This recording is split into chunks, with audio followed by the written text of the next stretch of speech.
ਬੰਦੇ ਬਦਬਖਤ ਨੇ ਜਿਨ੍ਹਾਂ ਨੂੰ ਵੀਜ਼ੇ ਲੈਣੇ ਪੈਂਦੇ ਨੇ, ਜਾਨਵਰ, ਮੀਂਹ, ਹਨੇਰੀ ਐਵੇਂ ਲੰਘ ਜਾਂਦੀ ਹੈ ਬਾਰਡਰ। ਹਾਂਜੀ ਸਰਦਾਰ ਜੀ, ਤੁਸੀਂ ਮੈਂ ਕਿਹੜੀ ਜਗ੍ਹਾ ਤੋਂ ਤਸ਼ਰੀਫ ਲਿਆ ਰਹੇ ਹੋ? ਚੰਡੀਗੜ੍ਹ। ਚੰਡੀਗੜ੍ਹ ਇੱਥੋਂ ਕਿੰਨੀ ਕੁ ਦੂਰ ਪੈਂਦਾ? 250 ਇੱਥੋਂ 300 ਕਿਲੋਮੀਟਰ। 300 ਕਿਲੋਮੀਟਰ ਹੈ, ਕਾਫੀ ਯਾਨੀ ਇਸ ਜਗ੍ਹਾ ਤੋਂ ਬਿਲਕੁਲ ਠੀਕ ਹੈ। ਅਤੇ ਤੁਸੀਂ ਪਹਿਲੀ ਦਫਾ ਆਏ ਹੋ, ਅੱਗੇ ਵੀ ਆਏ ਹੋ? ਹਾਂ, ਅਤੇ ਇੱਥੇ ਆ ਕੇ ਤੁਸੀਂ ਕੀ ਵੇਖਿਆ, ਕੀ ਮਹਿਸੂਸ ਕੀਤਾ ਹੈ? ਮਤਲਬ ਇਹ ਹੈ ਕਿ ਕੋਈ ਮੁਕਾਬਲਾ ਨਹੀਂ। ਅੱਛਾ, ਬਹੁਤ ਸੋਹਣਾ ਬਣਾਇਆ, ਬਹੁਤ ਅੱਛਾ ਬਣਾਇਆ। ਔਰ ਜਿਸ ਕਿਸੇ ਨੇ ਵੀ ਇੱਥੇ ਸੇਵਾ ਕਰਾਈ ਹੈ, ਮਹਾਰਾਜ ਜੀ ਕਮਾਈ ਚ ਬਰਕਤ ਪਾਉਣ, ਅਤੇ ਬਹੁਤ ਸੋਹਣੀ ਚੀਜ਼ ਹੈ। ਅੱਛਾ, ਅਤੇ ਇਹ ਦੱਸੋ ਕਿ ਇਹ ਜਿਹੜਾ ਮੈਂ ਸਮਝਦਾ, ਜਿਸ ਤਰ੍ਹਾਂ ਤੁਸੀਂ ਵੀ ਜਾਣਦੇ ਹੋ, ਮੈਂ ਵੀ ਜਾਣਦਾ ਕਿ ਪਾਕਿਸਤਾਨ ਇੰਡੀਆ ਦਾ ਆਪਸ 'ਚ ਇੱਕ ਦੂਜੇ ਨਾਲ ਹਿੱਟ ਖੜਕਾ ਚੱਲਦਾ ਹੀ ਰਹਿੰਦਾ ਹੈ।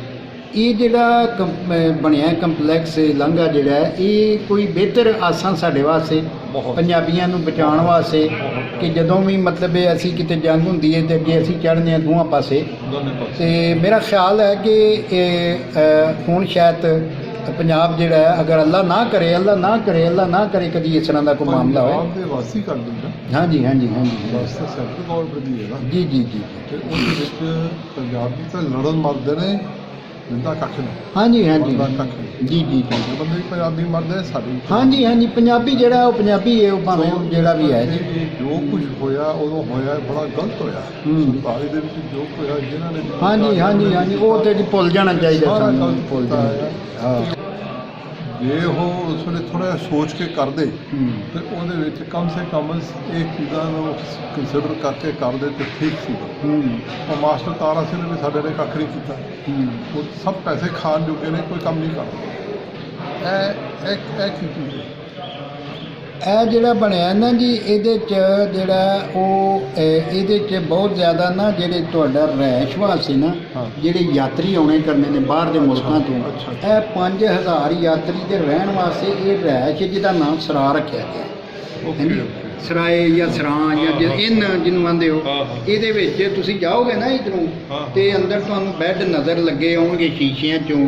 ਹਾਂਜੀ, ਇੱਕ ਕਮਰੇ 'ਚ ਇੱਕ ਬੈੱਡ ਹੈ ਵੱਡਾ, ਅਤੇ ਬਾਕੀ ਗੱਦੇ ਪਏ ਨੇ।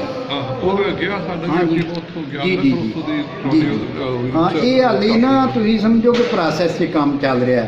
ਹਾਲੀ ਕੋਈ ਕੰਸਟਰਕਸ਼ਨਾਂ ਵੀ ਹੋ ਰਹੀਆਂ ਨੇ, ਕੋਈ ਰਗੜਾਈ ਵੀ ਹੋ ਰਹੀ ਹੈ, ਅਤੇ ਕਿਉਂਕਿ ਬਹੁਤ ਵੱਡਾ ਕੰਮ ਹੈ। 15 ਕਿੱਲਿਆਂ ਦੇ ਵਿੱਚ ਮਾਰਬਲ ਲੱਗਾ ਜੀ, ਅਤੇ ਓਵਰਆਲ ਕੰਪਾਊਂਡ ਜਿਹੜਾ 43 ਕਿੱਲਿਆਂ 'ਚ। ਅਤੇ ਜਦੋਂ ਅਸੀਂ ਕਿੱਲਿਆਂ ਦੀ ਪਮੈਸ਼ ਕਰਦੇ ਹਾਂ, ਅਤੇ ਫਿਰ ਉਹਦੇ ਉੱਤੇ ਜਿਹੜੀ ਮਿਹਨਤ ਲੱਗਦੀ ਹੈ, ਇਹ ਤਕਰੀਬਨ ਕੋਈ 15 ਅਰਬ ਰੁਪਈਆ ਪਾਕਿਸਤਾਨ ਦੀ ਸਰਕਾਰ ਨੇ ਇੱਥੇ ਦਿੱਤਾ। 15 ਅਰਬ? ਹਾਂਜੀ ਹਾਂਜੀ ਹਾਂਜੀ, ਇਹ ਸਾਡੀ ਜਾਣਕਾਰੀ ਦੇ ਨਾਲ। ਜੀ ਜੀ।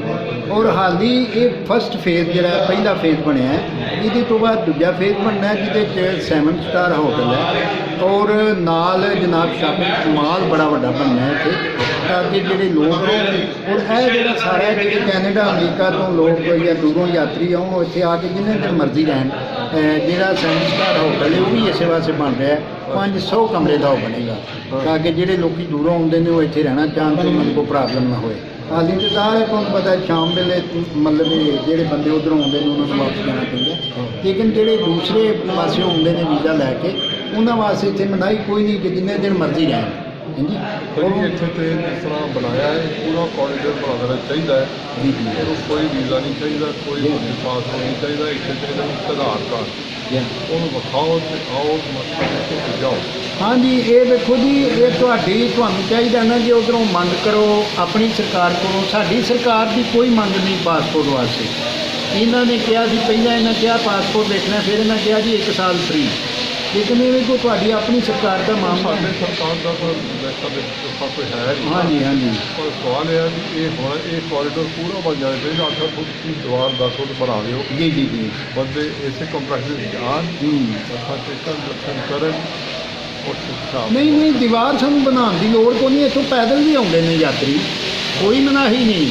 ਪੈਦਲ ਯਾਤਰੀ ਇੱਥੋਂ ਅਗਲੇ ਦਿਨ ਇੱਥੇ ਨਾ ਜੈਪਾਲ ਸਿੰਘ ਬਾਜਵਾ ਆਇਆ ਸੀ ਇੱਥੋਂ ਬਟਾਲੇ ਤੋਂ, ਅਤੇ ਮੈਂ ਵੀ ਬਾਜਵਾ ਹਾਂ, ਅਤੇ ਉਹ ਮਿਲਣ ਵਾਸਤੇ ਨਾ ਮੈਂ ਆ ਗਿਆ, ਅਤੇ ਮੈਨੂੰ ਉਹਨੇ ਕਿਹਾ ਕਿ ਆਮੀ ਤੋਂ ਵਟਸਐਪ 'ਤੇ ਸਾਡਾ ਹੈ ਸੀ, ਅਤੇ ਉਹ ਜਨਾਬ ਅਸੀਂ ਇੱਥੇ, ਉਹ ਆਉਂਦਾ ਮੈਂ ਪੈਦਲ ਆਇਆ ਜੀ ਆਪਣੀ ਟਿਕਟ ਨਾਲ, ਉੱਥੋਂ ਜਿਉਂ ਤੁਰਿਆ ਪੈਦਲ, ਕੋਈ ਮਨਾ ਨਹੀਂ ਕਰਦਾ।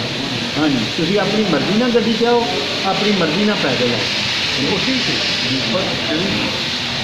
ਜਿਹੜੀ ਆ ਕੇ ਕਸਟਮ ਵਾਲੇ ਦੀ ਪੈਰਵਾਈ ਆ ਨਾ ਹਾਂਜੀ। ਉਹ ਤਾਂ ਪੂਰੀ ਕਰਨੀ ਹੈ ਨਾ। ਜੀ ਜੀ ਜੀ ਉਹਨਾਂ ਨੂੰ ਉੱਥੇ ਬਿਠਾਇਆ, ਉਹ ਸਾਰੀ ਪੈਰਵਾਈ ਕਰਦੇ ਨੇ, ਉਹ ਕਰਦੇ ਨੇ, ਪਰ ਇਹਨੂੰ ਸਿੰਪਲੀਫਾਈ ਕੀਤਾ ਜਾਵੇ ਤਾਂ ਕਿ ਆਮ ਆਦਮੀ ਆਰਾਮ ਦੇ ਨਾਲ ਆ ਸਕੇ। ਜੀ ਜੀ ਜੀ ਹੁਣ ਪੜ੍ਹਿਆ ਲਿਖਿਆ ਬੰਦਾ ਤੇ ਆ ਜਾਏਗਾ। ਹਾਂਜੀ, ਹੁਣ ਸਾਡਾ ਜਿਹੜਾ ਪ੍ਰੋਸੀਜਰ ਹੈ, ਇੰਟਰਨੈਟ ਤੇ ਅਪਲਾਈ ਕਰਦੇ ਆ, ਸਭ ਕੁਛ ਕਰਦੇ ਆ, ਫਿਰ ਪਰਮਿਸ਼ਨ ਆਉਂਦੀ ਹੈ, ਪਰਮਿਸ਼ਨ ਉੱਤੇ ਡਾਊਨਲੋਡ ਕਰਕੇ ਜਾਈ ਆਹ ਤੋਂ 10 ਦਿਨ ਦਾ ਟਾਈਮ ਚਾਹੀਦਾ। ਕੋਈ ਮਕਸਦ ਨਹੀਂ ਹੈ। ਇਹ ਗੁੰਝਲਦਾਰ ਕੰਮ ਹੈ। ਇਹ ਬਹੁਤ ਗੁੰਝਲਦਾਰ ਕੰਮ ਹੈ। ਇਹ ਤੇ ਚਾਹੀਦਾ ਆਧਾਰ ਕਾਰਡ ਦਿਖਾਓ।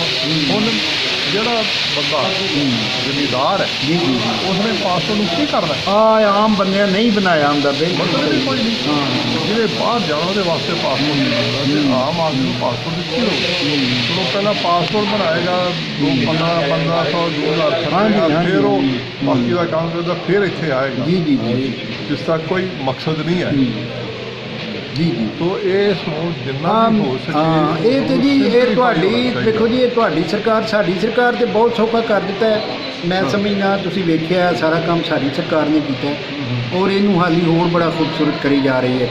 ਹਾਲੀ ਕੰਮ ਪ੍ਰੋਸੈਸ ਤੇ ਚੱਲਦਾ ਪਿਆ ਤੇ ਬਾਕੀ ਜਿਹੜੀਆਂ ਤੁਹਾਡੇ ਇਲਾਕੇ 'ਚ ਜਾਂ ਤੁਹਾਡੇ ਪਾਸੇ ਗੁੰਝਲਾਂ ਨੇ ਉਹ ਤੁਹਾਨੂੰ ਆਪਣੀ ਸਰਕਾਰ ਨੂੰ ਚਾਹੀਦਾ ਕੋਈ ਉਹਨੂੰ ਸੌਖੀਆਂ ਕਰਨ ਫੈਸਿਲਿਟੀ। ਪੰਜਾਬ ਦੇ ਲੀਡਰ ਬਥੇਰਾ ਕੁਛ ਕਹਿੰਦੇ ਨੇ, ਹਾਂਜੀ ਹਾਂਜੀ ਪਰ ਉਹ ਉਹਨਾਂ ਨੂੰ ਵੀ ਸਿੱਖਾਂ ਤੋਂ ਡਰ ਲੱਗਦਾ ਹੈ। ਨਹੀਂ, ਸਿੱਖਾਂ ਨੇ ਕੀ ਕਰਨਾ, ਅੱਲਾ ਖੈਰ ਕਰੇ ਜੀ।